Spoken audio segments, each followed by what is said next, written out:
Hey, what's going on, guys? Welcome back to the channel. I am Joby, the Natural Gearhead. In this video, we're gonna lower the altitude of this truck and we're gonna raise the attitude. Let's check it out. Let's get to it.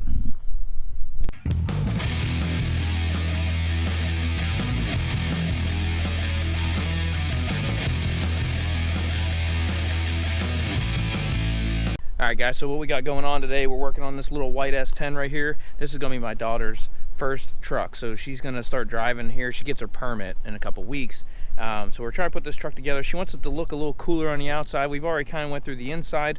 I'll show you that real quick too, but you can see as a stock truck sits, the front end is lower than the rear end, right? That's pretty standard, so when you haul a load it sits even. She wants it to look cool kind of all the time, but she don't want it so low that she's dragging on the ground stuff. So we got some 2-inch lowering blocks.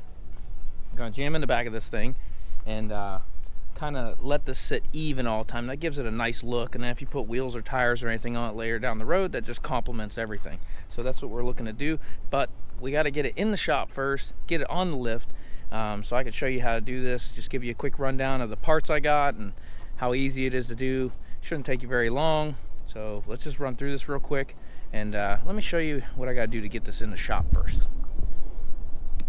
Alright, so coming over here, we'll get this thing in the shop real quick. So all we got to do is get that one off the lift, but we can't get it off the lift till we move that out of the way, and then we'll be able to bring this in. So all we're going to do is we're going to just take this Yukon real quick. We're going to take that, back it up, put it over here in this area, and then we're going to get the S10. We're going to roll him off, get him out here, put him out in the yard out there. Then we'll take the little guy S10 right here, we'll drive it around, bring it up on the lift, get it up in the air, and we'll get going on these blocks. Make sense? Straightforward? Alright, let's do it. Let's get to it.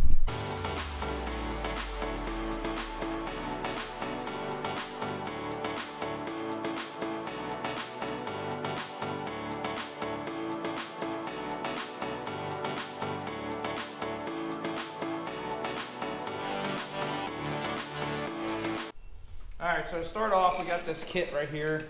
It's a 2-inch lowering block kit. We got it on eBay for nothing.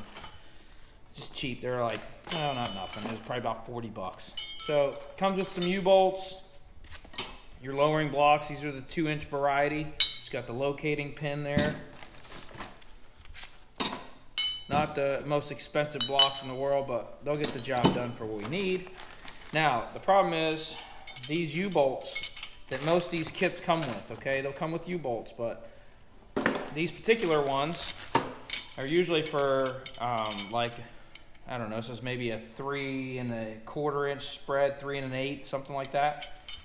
The axle tubes in these are like 2 7/8. So these will go on, but they're not gonna wanna go through, and I'll show you the leaf spring like perches on the bottom. So these will be too wide. Some people bend them and jam them in there, but I didn't want to do that. I'll save these for another project that have bigger axle tubes. We went ahead and picked these up. It's another set of U-bolts. These are the correct width, the 2 7/8. You can see the difference, right? They're 1/2 inch diameter, but you see the difference here, right? It's not, it doesn't seem drastic, but the axle tube, you want the axle tube to sit nice in here and kind of be snug. So these aren't, like in this one, the axle tube will move around, plus it won't go through that perch at the bottom. Like, you gotta squeeze this down. This should just slide right in, just the factory one. It comes with the hardened nuts and washers and everything you need here to put it on.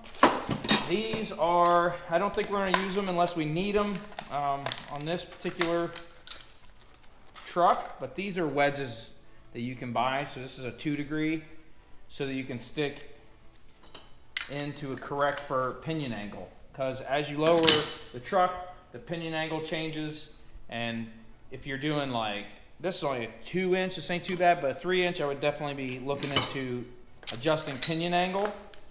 Some of these blocks and the bigger blocks, 2 or 3-inch, 4-inch, stuff like that, they'll have the angle cut into it, but if it doesn't, you would need something like this, a wedge, to correct that pinion angle, or else you end up getting wheel hop and bad U-joint wear and a bunch of stuff like that. So this is kind of what we got. These are some of the tools. We may need other stuff. This is just getting it started. So you might need a pry bar, a ratchet that's pretty long, or a breaker bar, depending on how rusty these nuts are in here, or an impact gun if you have that. It's a 21 millimeter deep well. Some safety glasses, if you're using impact, you know, protect your ears and stuff. When you're underneath, stuff's falling, you want the safety glasses. Some kind of penetrating oil.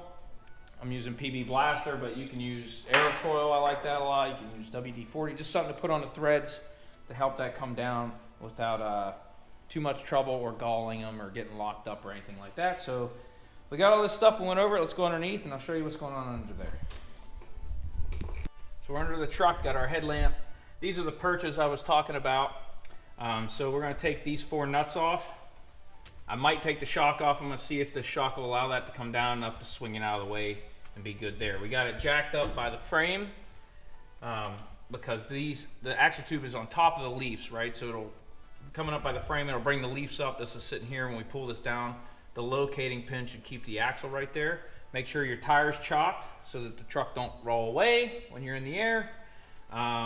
You lubricate with your PB Blaster or Croil or whatever you're using on these nuts here. Okay, so that these threads will be nice. I've sprayed from the top, spray from the bottom, get that all good to go. We'll take those down, and then essentially when that's all off and these are out of the way, this will just be sitting here. We'll lower this jack down. As we lower it, right, tires are gonna hit, and then the truck, the leaf springs attached to the frame are gonna continue to come down, and the axle is attached to the tires. As this comes down, this will start lowering away from the axle, giving you a gap here to where you're gonna slide that block between the leaf and the axle tube right here. Once you get it in, we'll bring the truck kind of back up so that it'll pick it back up like this with the block in there, have it locked into place. Take our new U-bolts, we'll slide them through, get the nuts started on there with the new nuts it came with. Essentially, that should be it. It'll be good to go. This thing will look, hopefully it looks good. I don't want it to look squatted, I just want it to be level. So I'm hoping 2 inches is right on the money. So I'm gonna go ahead and speed the video up. We're gonna get these nuts off and some of this and get going. I'll catch up with you when we get ready to drop the blocks in here.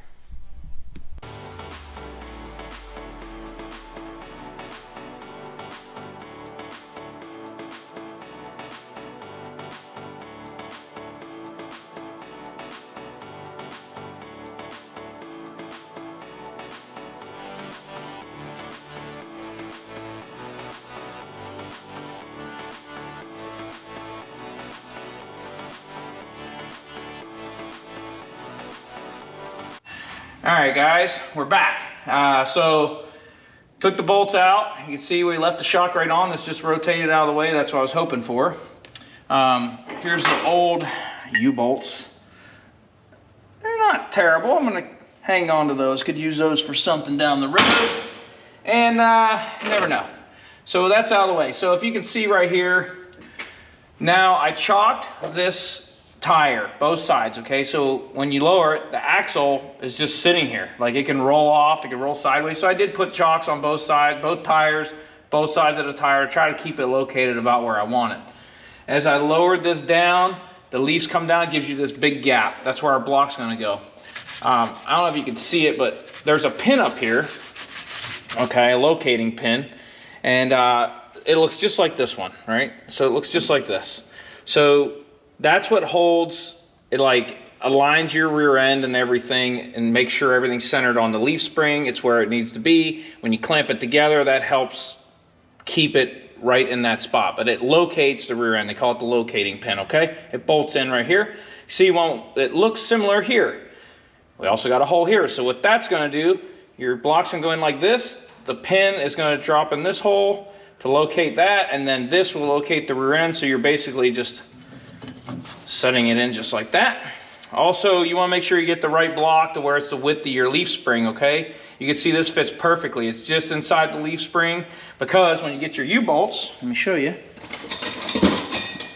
the correct U-bolts, these come down and sit alongside of that, just like that, and go through this perch, and that's what clamps it and bolts it all together. Okay, so you want it, if it's too wide, okay, then you're gonna be like this. It won't want to go in there. It's going to be a mess. If it's too skinny when it's in here, then the block will be clamped, yes, but it could potentially move in there because it's not being held in place by the sides here. See, it creates like a cage, okay? So the next thing we're going to do, get our blocks in here like this. We're going to set them. We're going to line this rear end. You can see my pin's a little bit off. and we'll put both blocks in. Let me go to this side. I'll just kind of wipe this off in here. I mean, you probably should clean it a little better than I am, but yeah. This is the down and dirty version, literally. Safety glasses on because you see it's a mess under here. Take your block, locate it. Same thing, get it right in the pin. You can see we're real close there. I can move it a little bit like that. Now your rear end's moving, and then when I bring this back up, we're gonna jack the frame back up. And when we do that, it's gonna allow those pins to go in that hole, both sides. You want them both sitting in there. It'll drop in, we'll lift it up till these tires are back off the ground, all the weight's on there. And then we're gonna take the U-bolts, slide them in, and reverse everything we just did, basically, and we should be in good shape. So let me speed this up again for you. I mean, I showed you what I'm doing, so let me go ahead and do it, and then I'll get back to you. Speed this video up.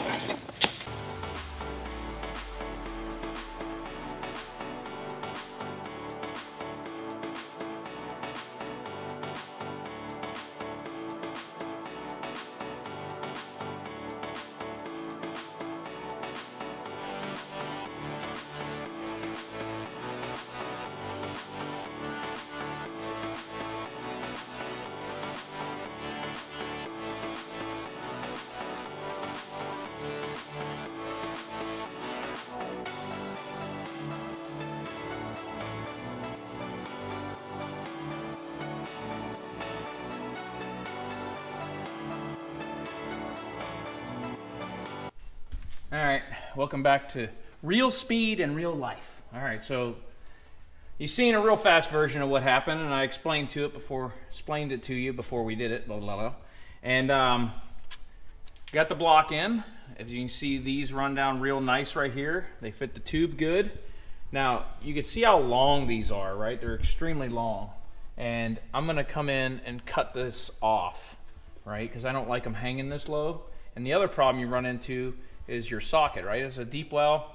When you're in here like this, if you can look in here, right there, you can see it doesn't quite reach anymore, okay? These are so long. So you can either come in with a wrench and finish tightening these off, or cut these off now and then go ahead and run it on with your socket.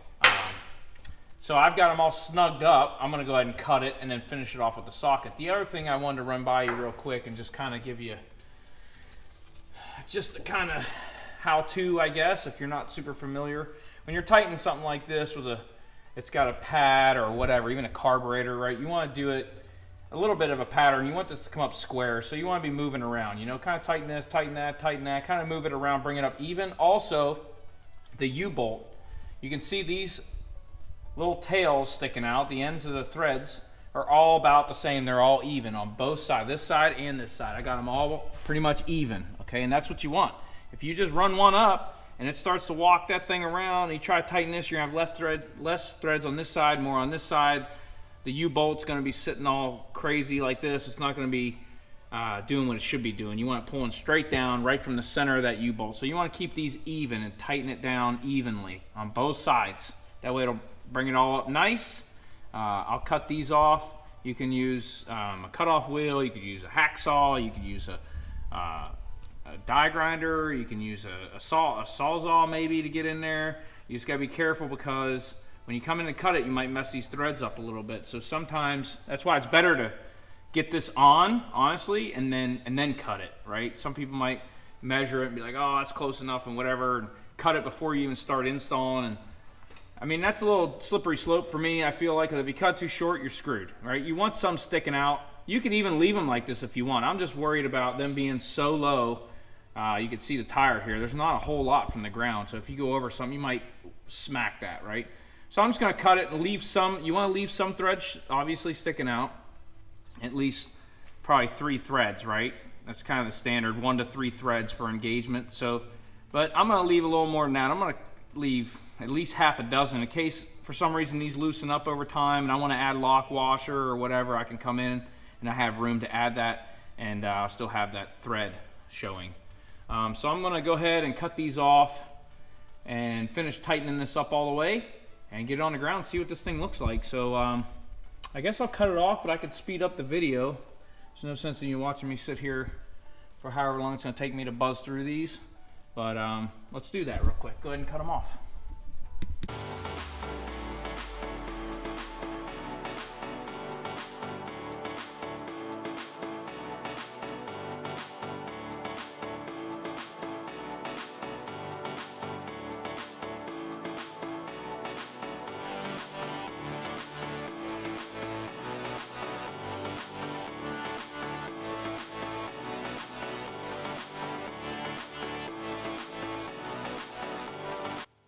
All right, guys. Oh, sorry. Guess you couldn't hear me in there. All right, so threw the mask on. Those sparks were hitting me right in the face. And this is flammable. I know it looks like it's on fire because it's red already, but it's really not. And it will catch on fire, real fire. All right, so put this on. Protects me from the metal flying in the air and my eyeballs. All right, I only get one set. I've already had LASIK. I don't want any more surgery. That's the only surgery I'm getting. So now we went ahead and trimmed these up, and you can see, let me see if you can see it. I want to make sure you're seeing it good. So yeah, right here, you can see how long they are. That's where I like it. So not hanging down. Basically, they're all above this little shock piece here, right? This where this dips down for the shock. So I cut them off there, cleaned them up, made that look nice. And then now, look, voila, your socket will fit on there, and you can finish tightening it up. Okay, so that works out good. Did this side the same way. Make sure you can see, I'm sure you can, but we'll bring the light in just in case. There you go.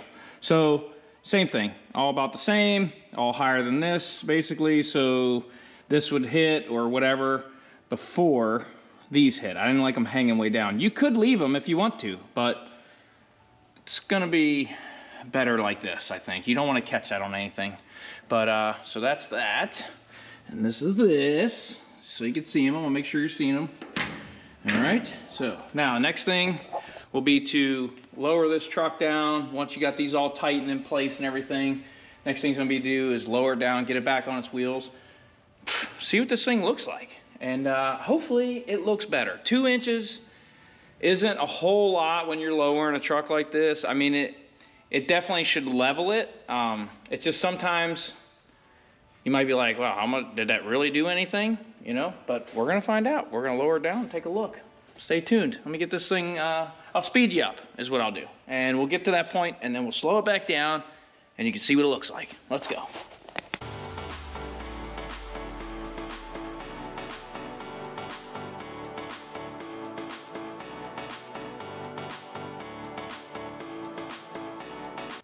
All right, we're back on the ground. As you can see, that looks a lot better. I don't know if you can see it in the camera. Obviously, there's still some gap there, but if we go with a different wheel tire combo, it's gonna look better. But this looks nice and even right here. So I'm gonna check it with the tape measure. I know it looks good to me, to the eye, but I'm gonna go ahead and check it real quick. So let's see, how do you wanna measure this? From the ground, should be the same tire. I think they're the same tire size, front and back. So let's go off the wheel lip here. It should be pretty accurate measurement. So it looks like, we're about, she's still up there, but 8 inches, 8 7/8. So let's check it here. I wouldn't mind it still being down in the front a little bit. So 8 inches, right on. So we're 7/8 of an inch higher in the back still after we lowered it 2 inches. So that's perfect to me. To the eye, you can't tell. It looks right on, in my opinion. It looks level, but I want it just a skosh high. I'd rather be a little bit high in the back than too low because it just, I don't know. I don't want that squat. I don't want the squat. I hate that. It drives me crazy. So to me, it looks even to the eyeball, and this is what you'd get if you want to just kind of even up your truck. You have one of these little S10s. If 2 inches, a 2-inch block, that's what you get. And the shocks work. The stock shocks still work fine at 2 inches. If you go more than that, yes, you're going to want to get drop shocks. But this still has plenty of travel. I'll show you real quick. Watch. We can still, plenty of travel. No big deal. You can still haul stuff with this if you want. These little trucks won't haul a lot anyway, but it will haul some stuff. So me show you the interior I was talking about at the very beginning of the video. We're just now getting to it. So let's go in here and check that real quick, and I'll show you kind of what we got going on. Stand by. All right, guys, so here's the inside. We went with the American flag seat cover. I mean, America, right? So the headliner, classic car. She's also a classic car girl. But we came in here to the door panels, and we repainted these with the paint that's like a dye, right? Painted these covers, put new window winders in there. The dash, yes, it is cracked, I get it. But we painted all the same color, and man, does it look a lot better. We put all this back in, and let's get in here real quick. You sit here, let's close it up. Let's go all the way. You can just look around and how everything ties together, right? We did the pillars, the whole dash, underneath, the door panels, everything. Now, I see this, okay? I get it. Hey, you're like, what's going on there? Well, the left turn signal, nothing, right? Good, left, nothing. So we gotta work on that. So the column's gotta come apart. So that's why this is apart. Don't worry, this will go together and it'll look sweet. So, now, we're all digging this. She loves this. We like it. The headliner we thought was pretty cool. So let me know what you think in the comments. Oh, and I put, let me see if I can show you. Sorry, it's getting kind of dark. Let me see if I can get a light for you real quick. Stand by. All right, we're back with a light here. So the kick panel down there, as you can see right there, this truck did not have kick panels. It's a non-AC truck. It's like a base model. We haven't done the radio yet. That's all still work in progress. But I took those out of another S10 that I have that was AC that had kick panels. The reason the non-AC ones have it, or don't have kick panels, I guess I should say, is it has vents down there. Manual vents that you open up. You pull this little vent handle right here. It says vent. And it'll open those vents up. And that way you get some airflow in here because you don't have air conditioning. And in Florida, it sucks. So I took these kick panels out of the AC truck outside and I cut around those vents so that we can still use them. And it helps finish up that kind of, instead of being white right there, it just keeps that blue flowing through. And I think it looks pretty stinking good. So let's go out here and look one more time. It's kind of what you're looking at. And I think it looks nice. Let me know in the comments if you like it or not. So that's going to wrap up the video for this episode anyway. I hope you like how it turned out. I hope maybe you learned something about lowering the back of your truck. If this is what you're looking to do for yours, lower it a little bit or whatever. You can see we lowered the altitude and increased the attitude on this truck. It looks a lot better all leveled out. So, but that's going to end it for this one, and I appreciate you watching. Like, subscribe, share with your friends. That helps a lot. I know everybody says it in their videos, but when you're a small channel, even a bigger channel, but a small channel, it really helps a lot. It really does have just even that one, maybe two more subscribers, like or a comment on the video. That really helps the algorithm pick you up. So again, I appreciate it, and we'll see you in the next video. Thanks again for watching.